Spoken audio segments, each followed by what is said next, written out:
नमस्कार साथियों, स्वागत है आप सभी का अंकित इंस्पायर्स इंडिया पर। जैसा हम लोग आपसे कहते आए हैं कि आप लोगों के मोटिवेशन, आप लोगों के मेडिटेशन, आप लोगों की काउंसलिंग, इन सभी चीजों के लिए हमारे द्वारा समय समय पर प्रयास किए जाते रहते हैं। इन्हीं प्रयास में आज मैं आपको दो अति विशिष्ट महानुभावों से मिलाने जा रहा हूं।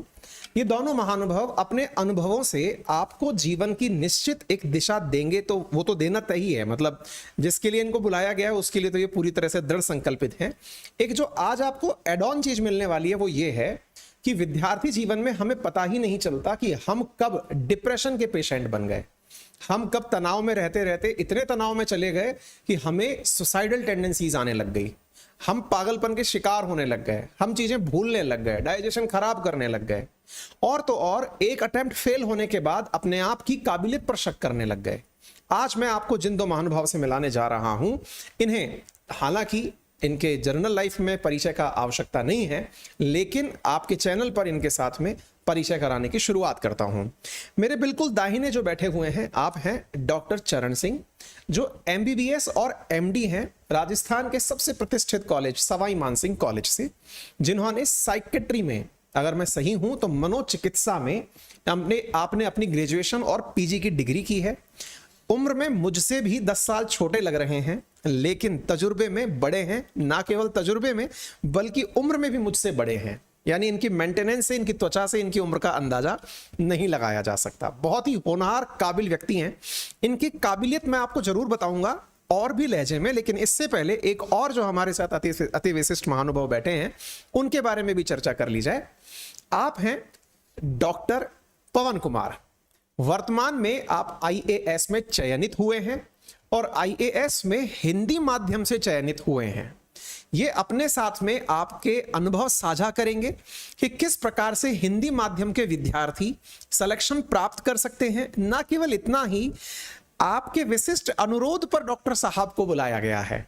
कारण यह है कि आपने अपनी तैयारी के दौरान जिस प्रकार का तनाव महसूस किया, तैयारी करते करते सिलेक्शन ना हो पाने के बावजूद लगातार लगभग, अगर मैं सही हूं तो 6 से अधिक प्रयास आपने ट्राई किए, और जब सिलेक्शन नहीं निकला तो अवसाद की स्थिति ने किस प्रकार से इन्हें घेरा, उन सभी परिस्थितियों में निपटने में डॉक्टर साहब का क्या योगदान रहा, वो भी आज आपको पता चलेगा। यानी कि एक प्रकार से यूं समझिए कि आज के हमारे सेशन में तनाव प्रबंधन की बातें हैं, और उन तनाव प्रबंधन में UPSC हिंदी माध्यम के विद्यार्थियों को भी बहुत कुछ मिलने वाला है, और साथ में उन सभी विद्यार्थियों को बहुत कुछ मिलने वाला है जो अपने लिए तनाव को प्रबंधित करना उचित समझते हैं।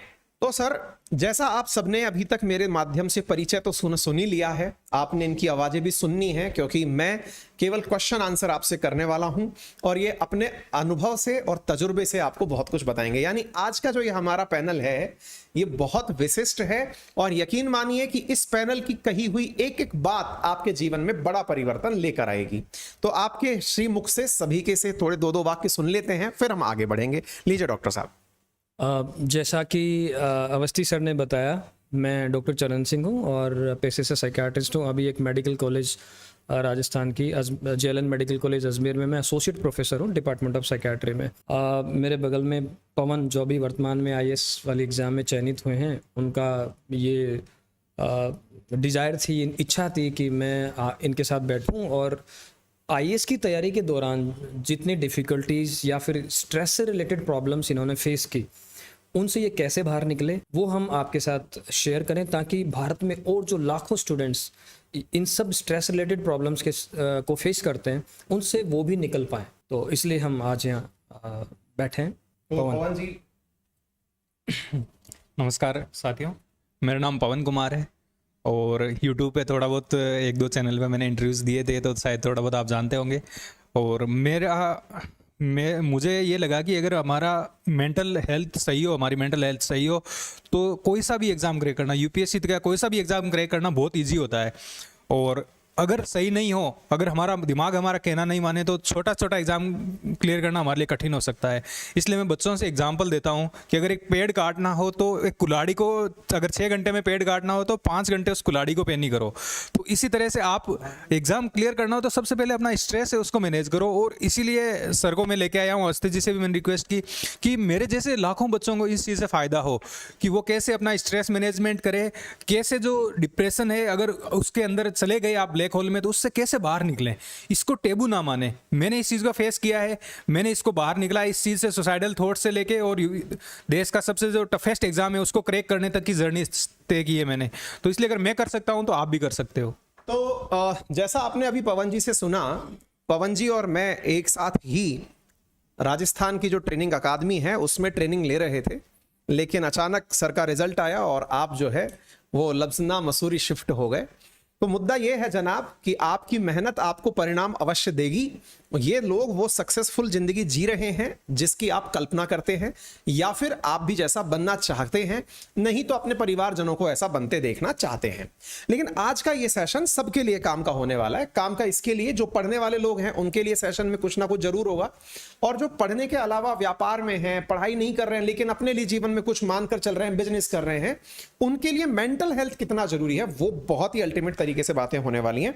तो चलिए ज्यादा समय ना लेते हुए अब हम सीधा मुद्दे पर आते हैं। तो मैं आपको पहले से बता दूं, जिनका यूपीएससी में इंटरेस्ट है उनके लिए यूपीएससी की जानकारियां होंगी, और जिनका अपनी मेंटल हेल्थ को लेकर इंटरेस्ट है उनके लिए वो जानकारियां भी होंगी। लेकिन मैं अपने सेशन की शुरुआत में सबसे पहले जिस जानकारी को साझा करना चाह रहा हूं वो है मेंटल हेल्थ।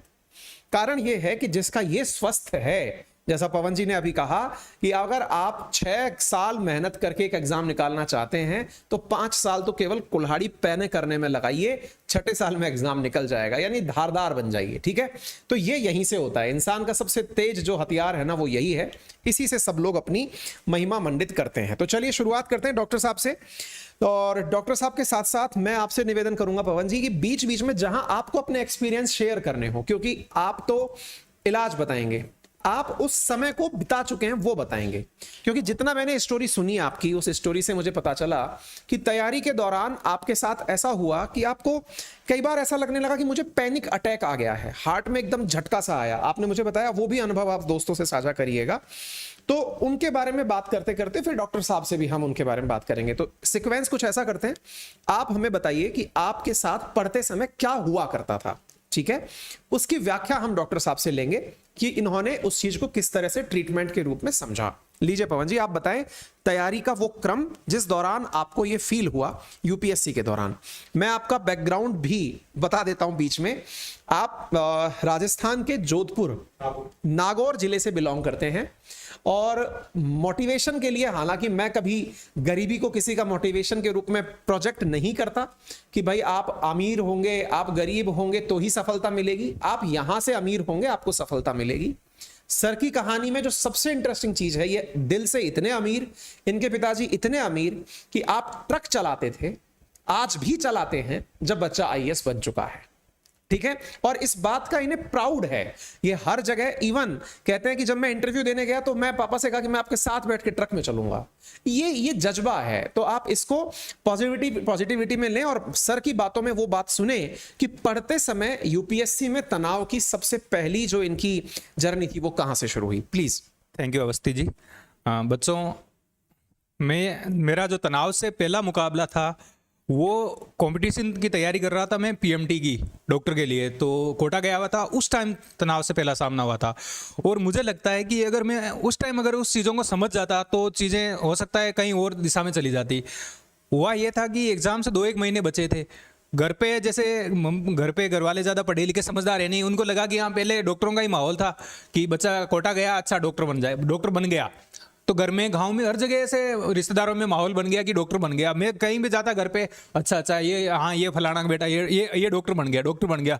तो एक मुझ पे ऐसे प्रेशर आने लग गया था। और उसके बाद एग्जाम से 2 महीने पहले सिचुएशन वर्स्ट हो गई। बैठे बैठे अचानक ऐसे लगता कि यार कुछ हो जाएगा, हार्ट अटैक आ जाएगा। हार्ट में ऐसे घबराहट सी होती और मैं समझ नहीं पाता। और ये चीज़ फिर मेरी नींद को भी अफेक्ट करती, मेरी पढ़ाई को भी अफेक्ट करती। मुझे समझ नहीं आता, मैं भाग के हॉस्पिटल जाता डॉक्टर के पास, डॉक्टर ईसीजी करता, कहता यार ये तो ईसीजी ठीक है, तुम तो कुछ दिक्कत नहीं है। मुझे समझ नहीं आया कि ये क्या है, ये पैनिक अटैक क्या होते हैं। बाद में जब मैंने रियलाइज़ किया बड़े मतलब थोड़े सालों बाद मुझे पता चला, जो डॉक्टर साहब आपको बताएंगे, कि ये पैनिक अटैक से मेरा पहला सामना हुआ और यहीं से डिप्रेशन की जो लोगों में शुरुआत होती है। डॉक्टर साहब, विद्यार्थियों को जब ऐसा हो कैसे पहचाने कि वो तनाव में है? शुरू आपसे यहीं से करते हैं कि डिप्रेशन को पहचाने कैसे सर? देखिए, पवन ने जो फेस किया था वो एक्चुअली पैनिक अटैक था। पैनिक अटैक में क्या होगा कि 20 से 30 मिनट के लिए आपको यूं लगेगा कि जैसे आज आपकी डेथ हो जाएगी, और as if you are going to be crazy, you are going to lose all the control, कि जैसे अब मतलब हर चीज़ आपके कंट्रोल से बाहर हो जाएगी और आपकी डेथ होने वाली है। इतनी एक्सट्रीम एंग्जाइटी होगी, जिसके लिए वर्ड हम जो यूज़ करते हैं वो यूज़ करते हैं इम्पेंडिंग डूम, कि आपकी हार्ट रेट बहुत ज़्यादा बढ़ गई है, पसीना बहुत ज़्यादा आ रहा है, मुंह सूख गया है, गला चौक हो गया है, और बहुत ज़्यादा पैल्पिटेशन और एंग्जाइटी।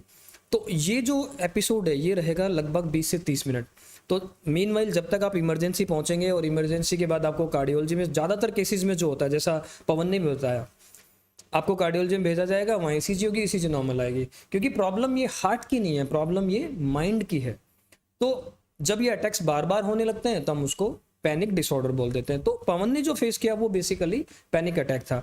जब आपकी लाइफ में किसी भी वजह से स्ट्रेस आता है, जैसे पवन की लाइफ में स्ट्रेस किस वजह से था कि एक्सपेक्टेशन लोगों की ये थी कि ये तो डॉक्टर बन गया। अब पवन को पता है कि मैं डॉक्टर बना नहीं हूँ, पर पवन को डॉक्टर बनना है, तो वो एंग्जाइटी माउंट होती गई और फिर वो कहीं ना कहीं पैनिक अटैक के रूप में सामने आई। अवस्थी सर का जो सवाल था वो ये था कि डिप्रेशन को कैसे पहचान। इसमें देखिए कुछ सिम्टम्स हैं। ज़्यादातर लोग जो कंफ्यूज करते हैं या ट्रीटमेंट लेने में देरी करते हैं, उसका एक बड़ा कारण तो है स्टिग्मा। दूसरा कारण है कि वो ये समझ नहीं पाते कि ये सैडनेस है, सिंपल स्ट्रेस है, या फिर ये डिप्रेशन है। तो डिप्रेशन को आप कैसे पहचानेंगे? आपकी नींद या तो कम हो गई हो या ज़्यादा हो गई हो, मतलब नींद में डिस्टर्बेंस आ गए हो। मैं कई बार पेशेंट से पूछता हूँ आप प्रॉपर सोते हैं, नींद कैसी है? वो कहते हैं बिल्कुल बढ़िया है। फिर उनसे जब नेक्स्ट सवाल आप करोगे कि कितनी बजे सोते हो, तो वो बताएंगे रात को 3 बजे सोता हूँ, सुबह 11 बजे उठता हूँ। इसको नींद नहीं कहते, दिस इज नॉट स्लीप। ठीक है ना? नींद का एक टाइम है, आप 9-10 बजे 11 बजे सो गए, सुबह 6 बजे 5 बजे, या अगर आप जल्दी सो रहे तो 4 बजे उठ गए। लेकिन उसका क्राइटेरिया क्या है? सुबह उठने के बाद आपको यूं लगना चाहिए कि बिल्कुल फ्रेश, मजा आ गया सो के। अगर आप फ्रेश फील नहीं कर रहे हैं तो आप रात को भले ही आपने खर्राटे लिए हो, आप सोए नहीं, विचार चलते रहेंगे पूरी रात। तो एक तो हो गया नींद का, या तो नींद कम या ज्यादा। दूसरा है लो मूड, मतलब आपका मन उदास रहेगा, कि आप किसी चीज में आपका मन नहीं लगेगा। इनफैक्ट उन चीजों में भी जिन चीजों में आप पहले बहुत इंटरेस्ट लेते थे। तो एक जो नेक्स्ट फीचर है वो यही है, डिक्रीज इंटरेस्ट। तो लो मूड और डिक्रीज इंटरेस्ट, मन का हमेशा उदास रहना, और उस उदासी की वजह से हर चीज से इंटरेस्ट कम हो जाएगा आपका। जिन भी चीजों में आपको पहले इंटरेस्ट था, जैसे आपको मूवीज देखना बहुत पसंद था, वेब सीरीज देखना, या एनीथिंग एल्स, कोई गेम वगैरह, तो तीसरा सिम्टम क्या हो गया? आपका इंटरेस्ट। तो ये 3 सबसे इंपॉर्टेंट फीचर्स होते हैं डिप्रेशन के। उसके अलावा फिर आपको क्या हो सकता है? आपको चिड़चिड़ापन बढ़ जाएगा, थकान रहने लगेगी, आप गुस्सा जल्दी करने लगेंगे, याददाश्त में प्रॉब्लम आने लगेगी, चीज़ें आपको ठीक से याद नहीं रहेंगी। इसलिए बहुत सारे पेशेंट्स हमारे पास एक सिंगल कंप्लेन लेके आते हैं कि सर मेरी याददाश्त बहुत डाउन जा रही है। तो जब भी आदमी की लाइफ में स्ट्रेस बढ़ेगा, उसकी याददाश्त धीरे धीरे डाउन होना चालू हो जाएगी, या फिर आप में गिल्ट फीलिंग आने लगेगी।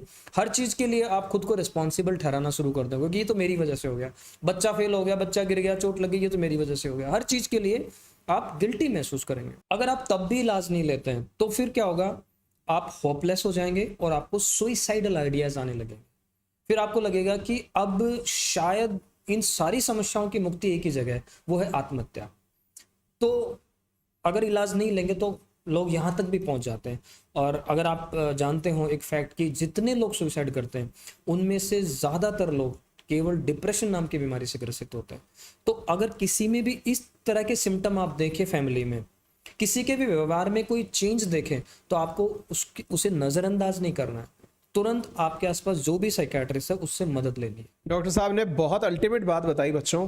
हो सकता है कि आप में से जो इस समय इस वीडियो को सुन रहा है ना, उनको ऐसे फीचर्स हों, कारण ये है कि जिस तरह की तनाव वाली जिंदगी इन दिनों चल रही है, कंपटीशन का तनाव है, रोजगार का तनाव है, परिवार की तनाव है, पॉल्यूशन अपने आप में एक तनाव है ना।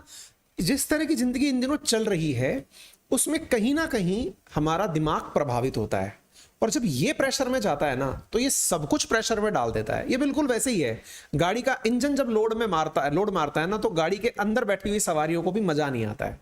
तो ये इंजन है, इसको जब दिक्कत होती है तो सब जगह दिक्कत होती है, और जब इसको दिक्कत हुई है तो इस दिक्कत का समाधान भी होगा, और समाधान होगा तो वो हम डिस्कस भी करेंगे। आपको पता है पवन जी को आज के इस इंटरव्यू के माध्यम से यहां लाने का सबसे बड़ा कारण ये है कि आप सेलेक्ट हुए, हिंदी माध्यम से सेलेक्ट हुए, ये अपने आप में एक जर्नी है, वो हम जरूर सुनेंगे। लेकिन इससे भी ज्यादा जरूरी है कि वो जब तनाव में थे तो तनाव उनको पता चला अपने सीनियर की वजह से। पवन जी ने बीडीएस किया हुआ है, ये भी एसएमएस कॉलेज से पढ़े हैं, लेकिन जब पढ़ाई करी तो इनके साथ में इनके सीनियर जुड़े, तो उनसे अनुभव हुआ कि यार मैं जब निकला हूं तो मुझे तनाव है, अब तनाव का इलाज क्या है, तो तनाव पता चल गया, तो अब इलाज पता करने की बारी थी। लेकिन आपको जान के आश्चर्य होगा, पवन जी को तनाव सेम डे पता नहीं चल गया था। इनको इस तनाव की पहचान करने में, being a medico, being a doctor in profession, उसके बावजूद इनको कम से कम 3 साल लग गए। आइए इन्हीं की जबानी सुनते हैं। थैंक यू अवस्थी जी, और बहुत सही कहा अवस्थी जी ने कि मुझे पहचानने में क्या मतलब एक हिम्मत जुटाने में, समाज का एक इतना बड़ा कलंक है ना कि मेरे सामने जैसे एक मेरे घर के जो चौराहे पे एक पागल आदमी घूमता था, तो उसकी तस्वीर आ जाती थी कि यार मैं ऐसा तो नहीं हो जाऊंगा कहीं। मतलब हमने डिप्रेशन को, हमारे पास क्या है, कोई डिफ्रेंशिएशन नहीं है मेंटल हेल्थ डिसऑर्डर का, हम एक ही चीज़ जानते हैं, पागलपन। जबकि वो पागलपन एक सिजोफ्रेनिया होता है और एक्सट्रीम फेज है वो। बाकी सारी भी और भी कई तरह के होते हैं, डिप्रेशन तो उन चीज़ों से बिल्कुल अलग है। और जो क्रिएटिव लोग होते हैं, जो think out of the box think करते हैं, तो उनमें ज़्यादा होता है डिप्रेशन, ये कि जो समाज को चैलेंज करते हैं उनमें। और मेरे साथ ये हुआ कि दिल्ली में मैं था, फर्स्ट अटेम्प्ट में यूपीएससी में ऐसे क्रेज था, कोचिंग वाले बच्चे क्या करते हैं यूपीएससी की या कोई प्रिपरेशन करते हैं तो उनमें क्या है कि अनरियलिस्टिक गोल सेट कर लेते हैं। फर्स्ट अटेम्प्ट में अगर आपका बैकग्राउंड मजबूत नहीं है तो आप 1 साल में यूपीएससी नहीं क्लियर कर सकते, ये एक रियलिटी है। लेकिन कोचिंग वाले क्या करते हैं कि मतलब उन बच्चों को थोड़ा मोटिवेट कर देते हैं उनको अनरियलिस्टिकली, और फिर जब वो फेल होते हैं तो फिर वो उठ ही नहीं पाते, इतना ज़्यादा गड्ढे में गिर जाते हैं। और उस वैसा ही मेरे साथ हुआ कि यार मैं तो अपने आप को क्षमताओं को क्वेश्चन करने लग गया। मुझे लगता कि यार मेरे जो साथ वाले हैं वो टीचर बन गए, कोई साथ वाले फौजी बन गए, वो पैसे कमा रहे हैं, मैं तो मेरे घर वालों पे लाइबिलिटी बन गया, मैं तो कुछ नहीं कर रहा, जो गिल्ट फीलिंग आने लग गई। फिर ये हुआ कि मुझे नींद आना बंद हो गई, नींद कम आने लग गई थी, और मैं हमेशा ये सोचता कि कोई शोर ना करे आसपास। मेरे रूममेट क्या कर रहा है, मैं उसको बोल देता कि तू चुपचाप तू सो जा, इतने बजे लाइट बंद हो जानी चाहिए। वो मेरा ध्यान मेरी नींद पे नहीं रहता, उधर रहता। फिर बाद में ऐसा हुआ कि नींद आना बिल्कुल ही बंद हो गई, और दिन भर थकान रहती, किसी चीज़ में इंटरेस्ट नहीं आता, बात करने में भी घर वालों में किसी से बात करने में कोई इंटरेस्ट नहीं, लूज ऑफ इंटरेस्ट। पढ़ाई कर रहे हैं तो एक पन्ना पढ़ रहा है, लेकिन दिमाग है वो मस्तिष्क में क्या क्या विचार घूम रहे हैं, कभी दिमाग इधर जा रहा है, कभी सोच रहा है ये कर ले, कभी ये कर ले, ऐसे। फिर भूख लगना कम हो गया। खाना, अब मैं तो खाना खाता था जैसे 4 चपाती खाता था, 4 चपाती से 1 चपाती मुश्किल से खाई जा रही। दोस्त कह रहे यार तेरे साथ क्या बात, तू रोटी छोड़ रहा है। और सबसे मजे की बात है कि जो मेरे दोस्त हैं, अगर उन्होंने ये चीज़ फील नहीं की तो उनको पता ही नहीं था कि इसके साथ ये चीज़ हो रही है, इसके अंदर दिमाग में ये चीज़ चल रही है। वो तो सोच रहे हैं ये नॉर्मल ही है। मैं हालांकि उनसे दूर हट गया था कॉन्वर्सेशन में, वो आपस में बातें करते, लेकिन मैं साइड में बैठा रहता, तो वो सोचते कि ये पढ़ रहा होगा, ऐसे होगा। तो आप भी अपने साथ ये बच्चों को पहचान लें कि अभी भी कि वो इन्वॉल्व हो रहा है या नहीं सोशली, आपके अंदर कितना इन्वॉल्वमेंट हो रहा है। ये चीज़ डिप्रेशन, वो कभी आके कहेगा नहीं कोई भी आदमी कि मैं डिप्रेस हूँ। अपना जो सेल्फ ईगो है, मतलब एक सेल्फ रेस्पेक्ट होता है कि कोई आदमी किसी के सामने जाके झुकेगा नहीं कि मैं बहुत दुखी हूँ या मेरी हेल्प करो, नहीं। आपको एम्पैथेटिकली रियलाइज करना होगा, घर वालों को रियलाइज करना होगा, या फिर ऐसा कोई पर्सन हो जैसे मैं मम्मी पापा के सामने जाके कह सकता हूँ कि मैं तो थक गया, मेरे से कुछ नहीं होगा। नहीं तो आपका जो फ्रेंड है या कोई भी है तो आपके सामने कभी वो कहेगा नहीं। तो ये सारी चीज़ें हुई मेरे साथ डिप्रेशन में। भूख लगनी बंद हो गई, 10 किलो वेट कम हो गया ड्रेस्टिकली। मुझे लगा कि यार ये धीरे धीरे ग्रेजुअली हो रहा था, ऐसा नहीं कि 1-2 महीने में हो रहा है, 3-4 साल लग गए। मुझे पता था कि समथिंग इज रॉन्ग, कुछ गलत है मेरे साथ, कुछ गलत है। कॉन्शियस था मैं, और इतना ज़्यादा इरिटेबिलिटी थी कि कहीं भी बैठना मेरे को अच्छा नहीं लगता था, कहीं भी, मतलब बहुत ज़्यादा एक्सट्रीम सैडनेस। और फिर पुराने विचार भी वो पहले के याद आते थे। दिल्ली में था तो कि भाई यार मैं तो ज़िंदगी में कभी खुश रहा ही नहीं, साला ये ज़िंदगी ऐसे ही दुखी है, ये वो ऐसे। लेकिन एक चीज़ थी कि लाइफ में एक एंकर था, मेरे पेरेंट्स, कि उन्होंने इतना दुख देखा, सब कुछ न्यौछावर कर दिया मेरे लिए। तो इसलिए मैं जैसा भी रहूँ, अगर मैं ज़िंदा रहूँगा तो मैं उनके लिए एक खुशी का माध्यम हूँ। इसलिए मैंने लाइफ में उस एंकर को ज़रूर, उन्होंने मुझे सहारा दिया लाइफ में, मेरे पेरेंट्स ने, उनकी तस्वीर ने। क्योंकि आपकी स्टोरी से बहुत सारे लोग अपने आप को इस समय रिलेट कर रहे होंगे, क्योंकि मैं खुद अपने आप को रिलेट कर पा रहा हूँ इसमें, है ना, क्योंकि सेम ऐसा ही मेरे साथ हो चुका है। क्योंकि मैं बताऊँ सर, मैं MSc गोल्ड मेडलिस्ट रहा हूँ राजस्थान यूनिवर्सिटी से, और मेरा फर्स्ट अटेम्प्ट में सिलेक्शन हो इसलिए मैंने UPSC के अंदर केमिस्ट्री ऑप्शनल लिया, क्योंकि मैं केमिस्ट्री से था, मुझे ये लगता था कि मेरा ही नहीं होगा, किसका होगा? गोल्ड मेडलिस्ट भाई, पढ़ लिख के गया है मैं, ऑल इंडिया रैंक 41 था गेट के एग्जाम में, IIT के अंदर पढ़ के आया, IIT कानपुर से फिर पढ़ाई की मैंने आगे की, ये फीलिंग आ गई। और मैं इस फीलिंग के साथ दिल्ली तैयारी करने गया कि बस अब तो देख, फर्स्ट गो में जाते ही प्रीलिम्स उखाड़ना है। उस समय प्रीलिम्स में वो आता था सर, ऑप्शनल वो सब्जेक्ट ले सकते थे अपन, है ना। और जैसे मैं गया, मुझे क्या पता चलता है कि इस साल प्रीलिम्स में से वो हट गया है। मैं आपको सच बताऊं, इस फेल ना हो जाने के डर ने, आपने तो साहस करके एग्जाम दिया, मैं इस उम्मीद में कि लोग मुझसे अपेक्षा रखते हैं कि ये तो एक बार में ही सेलेक्ट होगा, नंबर एक। नंबर दूसरा, मैंने अपने आप के साथ आत्मविश्लेषण क्या किया, बेटा तेरा नहीं होने वाला, क्योंकि तेरी जो ताकत थी वो तो हट गई। मैं सर तैयारी नहीं किया, मैं वापस चल दिया। जो कॉलेज के तुरंत बाद का फेज था उसमें तैयारी छोड़ दी, मैं ना भाई ये नहीं करनी, गलती से फेल हो जाएंगे, बेइज्जती हो जाएगी। तो ये टॉपर्स के साथ बेइज्जती का जो फीवर है ना, कि भाई फेलियर का जो डर है ये बहुत बड़ा होता है।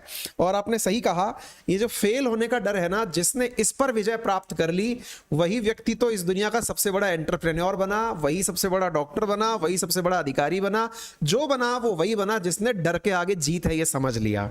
अच्छा सर, मैं इसमें आपके सवाल को थोड़ा कंटिन्यू करके सर से इसको पूछूंगा कि आपको फेल, जब आपने प्रीलिम्स मतलब फर्स्ट टाइम UPSC का पहला अटेम्प्ट लिखा, भाई पढ़ लिख कर गए थे, लोगों की अपेक्षाएं थी आपसे कि आप निकलेंगे, आप फर्स्ट अटेम्प्ट में नहीं निकले।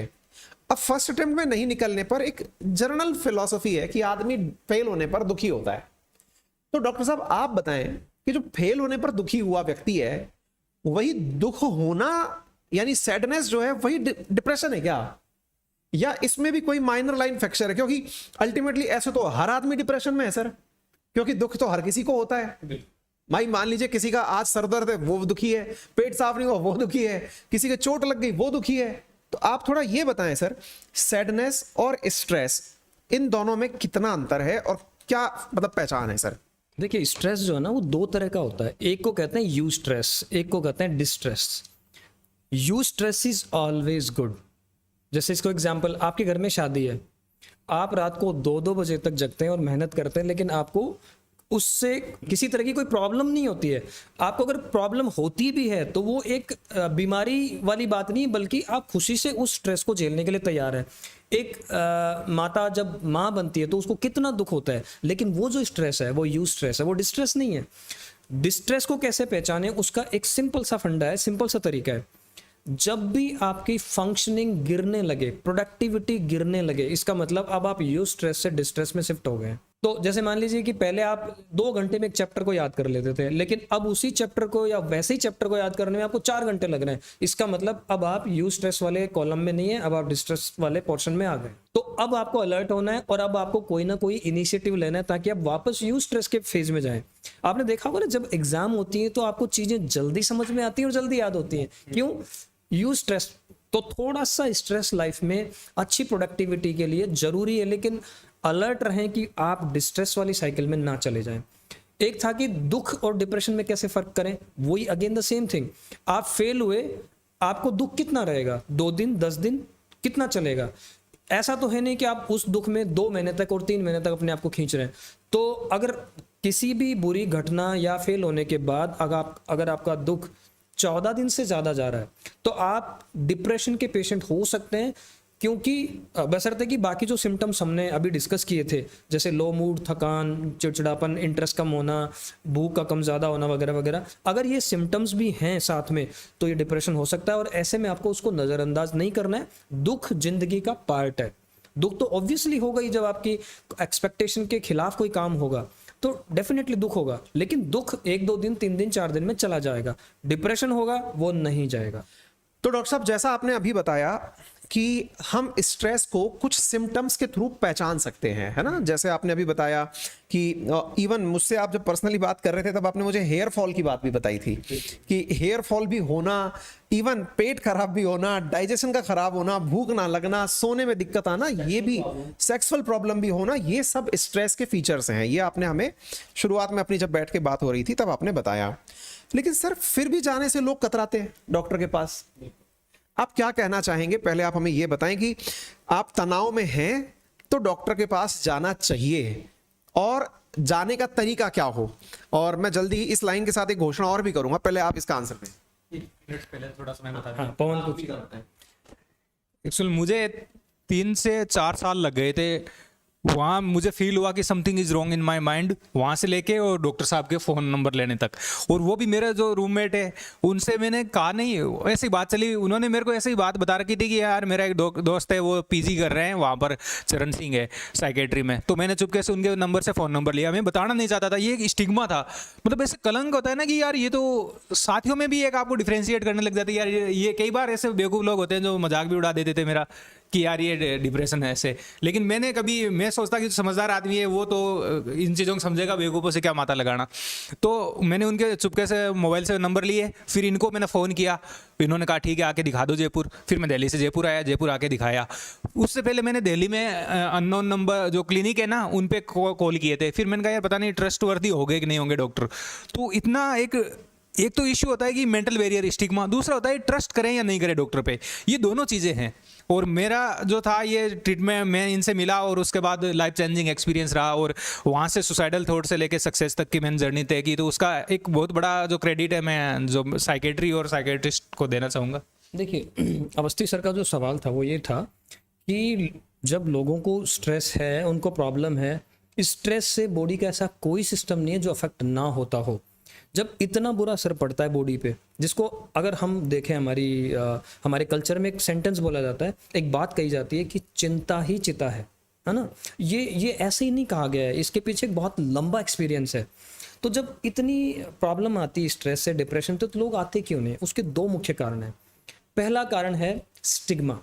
स्टिग्मा का मतलब है लांछित महसूस करना। दूसरा कारण है lack of knowledge. Actually mental health के बारे में लोगों को नॉलेज ही नहीं है।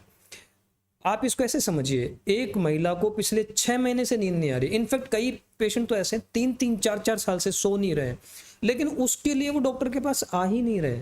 उसको वो प्रॉब्लम ही कंसिडर नहीं करते हैं क्योंकि नॉलेज नहीं है। दूसरा एग्जाम्पल आप यूं समझिए कि जब किसी को कॉमन कोल्ड हो जाता है ना, तो लोग सेम डे या नेक्स्ट डे डॉक्टर के पास पहुंच जाते हैं क्योंकि उसके लिए उनमें समझ है। लेकिन नींद से आपकी बॉडी पे या कम नींद लेने से आपकी बॉडी पे क्या क्या असर पड़ेगा, इसका लोगों को नॉलेज ही नहीं है, और नॉलेज नहीं होने की वजह से लोग आते नहीं है। दूसरा कारण जो मैंने बताया वो है स्टिग्मा। होता क्या था, हमारी जो दवाइयां हैं मानसिक चिकित्सा में काम में ली जाने वाली, मनोचिकित्सा में काम में ली जाने वाली, वो 1950s के आसपास आना शुरू हुई है।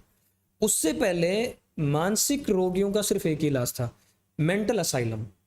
और वो जो स्टिग्मा है, जो पहले अगर किसी को मानसिक बीमारी हो गई, पहली बात तो मानसिक बीमारी मतलब जो बिल्कुल ही पत्थर फेंकने लग गया, उसको मानसिक बीमारी मानते थे। और उनका इलाज क्या था, या तो शेक लगाओ या फिर उनको किसी मेंटल असाइलम में बंद कर दो। तो ये जो स्टिग्मा है ये वहां से कैरी फॉरवर्ड होता हुआ आज भी चल रहा है। आज जैसे मैंने अभी डिस्कस कर रहे थे तो हम बता रहे थे कि अगर मेरे पास मान लीजिए कि या हमारे हॉस्पिटल में 100 लोग आते हैं, तो उनमें से जो बिल्कुल ही जिनको अवेयरनेस नहीं है या जिनको हम आम भाषा में पागलपन कहते हैं, वो मुश्किल से 10-20 पेशेंट होते हैं।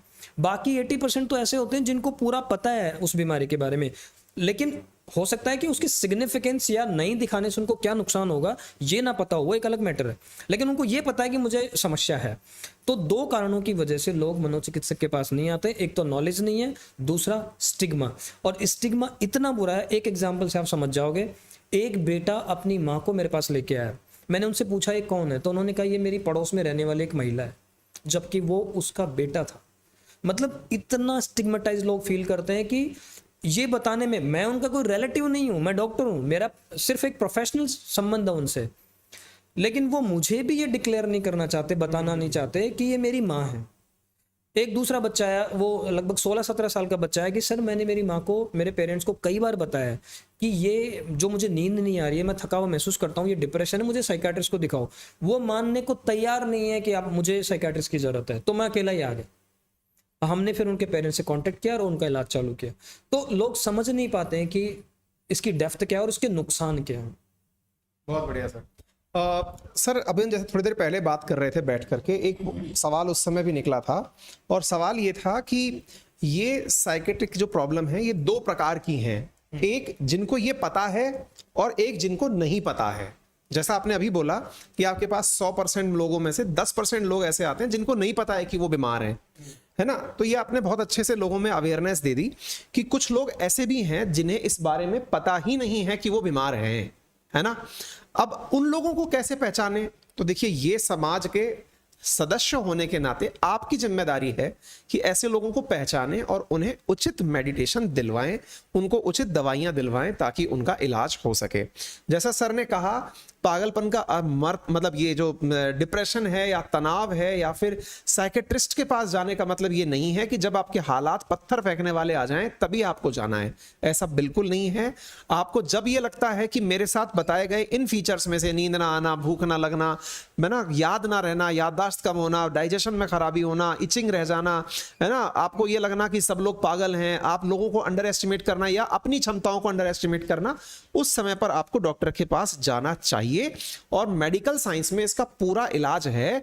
और विशेष रूप से, हाँ, मैं सर तो पता नहीं इस बात को बता पाएंगे या नहीं, लेकिन मैं अपने अनुभव से सर आपके साथ एक लाइन साझा करना चाहूंगा, और वो ये है कि मेडिकल साइंस में मैं बहुत से लोगों को जानता हूं, मेरे साथ जानने वाले भी हैं, जो सामान्य एमबीबीएस की पढ़ाई लोग करते हैं, एमडी की पढ़ाई करते हैं, उनके सिलेबस में मेडिकल साइंस के अंदर भी साइकेट्री नहीं पढ़ाई जाती है अनटिल अनलेस वो साइकेट्री की पढ़ाई ना कर रहे हो, है ना। पता नहीं आप इस बात को कितना स्वीकार करेंगे, बट द पॉइंट इज, यदि आपने, हमारे साथ क्या होता है, जैसे मान लीजिए कि मुझे नींद नहीं आ रही, तो मुझे क्या लगेगा, हो सकता है कुछ और दिक्कत हो, तो चल नींद की दवाई खा लेते हैं। दुकान पे गए, नींद की गोली दे दे भाई, खा ली। मुझे लगा कि भाई मेरा डाइजेशन खराब हो रहा है, चलो आंतड़ी वाले को दिखा जाते हैं, पेट वाले को दिखा देते हैं, गैस्ट्रोएंट्रो वाले को दिखा देते हैं, पेट खराब है बता देगा। हम लोग उन डॉक्टर के पास जाकर जब पूछते भी है ना कि डॉक्टर साहब मेरा दिमाग खराब रहता है क्या, मतलब मैं डिप्रेशन में हूं क्या, अरे ऐसा कुछ नहीं होता। रीजन, वो बिल्कुल वैसे ही लोग हैं जैसे मैं हूं, मैंने साइकेट्री का एक एस भी नहीं पढ़ा, मुझे क्या पता क्या होगा। तो भैया एक बात ये जान के चलिए, इस शरीर में जिस व्यक्ति को आंख का इलाज पता है उसे हार्ट का पता हो ये कतई जरूरी नहीं है। साइकेट्री भी विज्ञान की ऐसी ही एक शाखा है। आप हर किसी दूसरे दुकानदार के पास या फिर डॉक्टर के पास जाके मत पूछने लग जाइएगा कि सर मेरे साथ ये परेशानी है, इलाज बता दो। वो कुछ भी नहीं जानते हैं। बजाय इस तरह के किसी दिखाने के आप फिर बीमार ही रह लीजिए, वो ज्यादा अच्छा है, नहीं तो केस बिगड़वा लेंगे। ठीक है, तो ये मैंने अपनी तरफ से एड ऑन कर दिया सर। अब आप इसमें गलत हो तो आप मुझे करेक्ट कर देना। लीजिए, कहा था जैसे अभी पहले कि मैं, जब मेरे साथ तो ऐसा होता था कि मेरी हार्ट बीट बढ़ जाती, मुझे लगता कि यार हार्ट फेलियर होगा वो पैनिक अटैक के टाइम, तो फिर मैं हार्ट कार्डियोलॉजिस्ट के पास जाता और कार्डियोलॉजिस्ट इसी देखता, कहता नॉर्मल है, ठीक है जाओ। कभी उन्होंने ये सजेस्ट नहीं किया कि आपके साथ ये अंडरलाइन प्रॉब्लम ये है। तो ऐसी अगर आपके साथ कोई प्रॉब्लम हो कि जिसका डॉक्टर कह रहे हैं ठीक है लेकिन आपको लग रहा है प्रॉब्लम है, तो इसका मतलब फिर आपको साइकेट्रिस्ट को मिल लेना चाहिए एक बार। और इस चीज़ को टेबू मत मानो कि ये बहुत बड़ी है कि एक एक दवाई है ना, उसकी बिलियंस ऑफ डॉलर की रिसर्च होती है, उसके बाद दवा मार्केट में आती है। तो उसमें कितने रिसोर्सेज हमारे लिए होते हैं। अगर मेरा सर दर्द हो रहा है तो अगर मैंने पैरासीटामोल खा लिया, तो अगर मेरे माइंड मूड सही नहीं है तो अगर मैंने उसमें ले लिया तो उसमें क्या दिक्कत है। ये कोई टेबू नहीं है। जैसा अवस्थी सर ने पूछा ना कि कई बार जैसे आप मतलब मेडिकल साइंस में कह रहे थे कि साइकियाट्री नहीं पढ़ाई जाती है। एक्चुअली साइकियाट्री पढ़ाई तो जाती है, लेकिन साइकियाट्री का अब तक भी कोई सेपरेट एग्जाम नहीं होता है except All India Institute. AIIMS ने अब रिसेंटली साइकियाट्री का अलग से एग्जाम चालू किया है। अब चूंकि अगर आपका एमबीबीएस में साइकियाट्री का अलग से कोई एग्जाम ही नहीं है, तो आप उसको क्यों तो सीरियसली पढ़ोगे और क्यों ही पढ़ोगे। क्योंकि एक दो क्वेश्चन आएगा, या तो आप उसमें कुछ लिख के आ जाएंगे थोड़ा बहुत 5-10 क्वेश्चन रट के, और या फिर उसको ऑप्शन, आपको जो ऑप्शंस मिलते हैं कि 10 में से 8 करो, उसमें छोड़ देंगे। तो ज़्यादातर ये होता है, जैसे हम लोग मेडिकल कॉलेज लेवल पे हैं तो अब भी हम देखते हैं कि जो इंटर्न स्टूडेंट आते हैं हमारे पास, उनका बहुत ज़्यादा इंटरेस्ट नहीं होता है साइकियाट्री की तरफ। क्यों? क्योंकि उनको सिग्निफिकेंस ही नहीं पता। अब कल को वही जाके गैस्ट्रोएंटरोलॉजिस्ट बन जाएंगे, वही कार्डियोलॉजिस्ट बन जाएंगे। तो नॉलेज में जितना साइकियाट्रिक आ जानी चाहिए थी उनको, उतनी नहीं आती है, तो वो फिर उसकी गंभीरता को भी उतना नहीं समझ पाते हैं। इसलिए क्या करना है कि जब भी आपको कभी ऐसा, मतलब मैं मोटा 2 तरीके से समझाता हूँ। आपने किसी समस्या के लिए जांचें करवाई और आपकी जांचों में बार बार कुछ नहीं आ रहा, तो प्लीज एक बार आप साइकियाट्रिस्ट से जरूर मिल लें। हो सकता है कि आपको साइकियाट्रिक प्रॉब्लम ना हो, पर 80% केसेस में आपको कोई ना कोई साइकियाट्रिक प्रॉब्लम मिलेगी। कारण क्योंकि साइकियाट्रिक बीमारियां जो रूटीन के सीटी स्कैन, एमआरआई और लेबोरेटरी इन्वेस्टिगेशन उसमें नहीं आती है। लेकिन लोग क्या करते हैं, बॉडी की इन्वेस्टिगेशन करा के देख लेते हैं कि तो नॉर्मल है, तो साइकियाट्रिक प्रॉब्लम उनमें नहीं आएगी। तो एक तो ये कारण हो गया। दूसरा, रूरल, स्पेशली रूरल इंडिया में लोग देवी देवताओं के या झाड़ फूक या डोरे ताबीज के चक्कर में पड़ रहे हैं। तो जितने भी लोग किसी समस्या को ऊपर का मानते हैं या डोरे ताबीज करा रहे हैं, वो 100% मानसिक समस्या है। 100% बोल रहा हूं मैं, वो मानसिक समस्या, ऊपर का कुछ नहीं होता है। और आप जितना देर करेंगे आपको उतना ही ज्यादा नुकसान है। बहुत सही सर। तो जैसा डॉक्टर साहब ने अभी मुझे करेक्ट किया, उसके लिए बहुत बहुत धन्यवाद। सर ने कहा कि पढ़ाई तो जाती है, पर मैं जितना सर की बातों से समझ पाया, पढ़ाई जाती है, लेकिन वही वाला हाल है जैसे अपन जब 10th 12th में हुआ करते थे तो संस्कृत पढ़ाते थे कि पास करनी है, पास करने के लिए ये चीज पढ़ जाना, पास हो जाएगा। तो हो सकता है कि मेडिसिन में इसको पढ़ाया जाता हो, और ये अच्छी बात है, पढ़ाई जाती है, लेकिन चूंकि एग्जाम में उसका जो वेटेज है वो उस तरह का नहीं है कि उसको लोग सीरियसली लें। तो शायद इस वजह से अवेयरनेस में भी, फिर डॉक्टर की सीरियसनेस में भी इस चीज के अंदर आप लोग चीजें देख लेते हैं। एनीवे, तो हमें एक बहुत अच्छी जानकारी ये पता चली कि डॉक्टर के पास इसका इलाज है। अब हम सीधा चलते हैं इस मुद्दे के पास कि अगर मुझे ये पता चल गया, ये साहब मेरे साथ में ये दिक्कतें हैं, और मुझे रियलाइज भी हो गया आपकी बातों से, जैसे आज वीडियो सुनते ही बहुत से लोगों को ये रियलाइज हुआ होगा कि अरे मेरे साथ तो ऐसे फीचर हैं, तो मैं क्या करूं। चीज़ें आगे बढ़ें उससे पहले मैं आपको बता दूं कि डॉक्टर साहब से लंबी देर से मैं बातचीत कर रहा हूं, आपके वीडियो से आने से पहले भी मेरी बातचीत चल रही है। सर अब मैं आता हूं इसके अंदर एक बहुत ही इंपॉर्टेंट चीज जो आपके साथ रह गई थी बताने की। बच्चों में अब भय तो खूब बन चुका है, सुनने वालों में भी बन चुका है कि हाँ भाई ये तो है, अब जल्दी से इलाज बताओ। सर आपकी बातों से इतना फील आ चुका है कि जब मेडिसिन में आपने ये सब पढ़ाई कर ही ली है, डॉक्टर बन ही गए हैं, तो इलाज भी पता होगा। तो सर अब इलाज ऐसा एक लाइन में बोलकर बता दो कि भैया इलाज तो है, ताकि विश्वास पैदा हो। लो सर। इसमें कोई डाउट नहीं है, हर समस्या का समाधान है, बशर्ते कि उस समस्या को हम समय पे देख लें, समय पे उसके लिए सलाह ले लें। देखिए, मानसिक समस्याओं में बेहतर होगा कि आपको जितना जल्दी मेंटल हेल्थ एक्सपर्ट मिल जाए, साइकियाट्रिस्ट मिल जाए, आप उससे सलाह ले लें। अब इसमें क्या होता है, अगर आप जल्दी सलाह लेंगे ना, तो हो सकता है कि केवल काउंसलिंग से ही आपका काम चल जाए, आपको दवा ना लेनी पड़े। लेकिन जब समस्या बहुत बढ़ जाएगी तो आपको दवा भी लेनी पड़ेगी और काउंसलिंग भी करवाना पड़ेगा।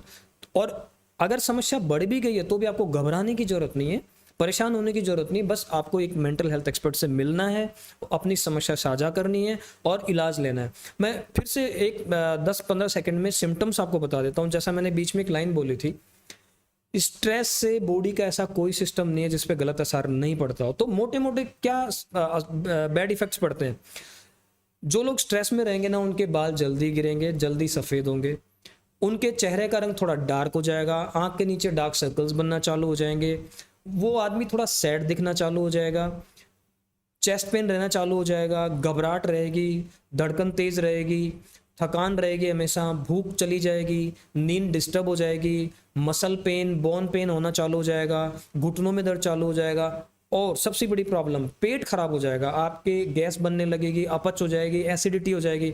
आपने देखा होगा बहुत सारे लोग 20 साल से सुबह सुबह खाली पेट का कैप्सूल खा रहे हैं। कोई बड़ी बात नहीं है कि सारे स्ट्रेस के पेशेंट हो, टेंशन के पेशेंट हो। आपको सेक्सुअल प्रॉब्लम होने लगेगी, जैसे सेक्सुअल टाइमिंग या सेक्सुअल डिजायर या पिनाइल इरेक्शन, वो डाउन हो जाएगा। तो ऐसी कोई मतलब सिस्टम नहीं है बॉडी का जिससे, जो लोग स्ट्रेस में रहते हैं उनको डायबिटीज ज़्यादा होता है, थायराइड की प्रॉब्लम ज़्यादा होती है, मतलब मैं अगर एन्यूमरेट करने बैठूंगा तो बहुत लंबी लिस्ट है। तो अगर इस तरह की कोई भी प्रॉब्लम आपको होती है तो आपको साइकियाट्रिस्ट से मिलना है। जल्दी मिलेंगे केवल काउंसलिंग से बात बनेगा, देर से मिलेंगे तो आपको दवा भी लेनी पड़ेगी, लेकिन घबराने की कोई बात नहीं है, आपको सलाह लेंगे तो डेफिनेटली फर्क पड़ेगा। बहुत बढ़िया सर। मैं अब पवन जी से वो अनुभव साझा करवाना चाहूंगा, क्योंकि जब आप स्ट्रेस में रहे तो आपने कौन सी विधाएं अपनाई, क्योंकि डॉक्टर साहब को काउंसलिंग और मेडिसिन दो बातें बोलकर गागर में सागर भर गए, लेकिन जिसने इसको जिया है अब उनकी जुबानी सुनते हैं कि उन्होंने इस पर जीत कैसे प्राप्त करी। पवन जी।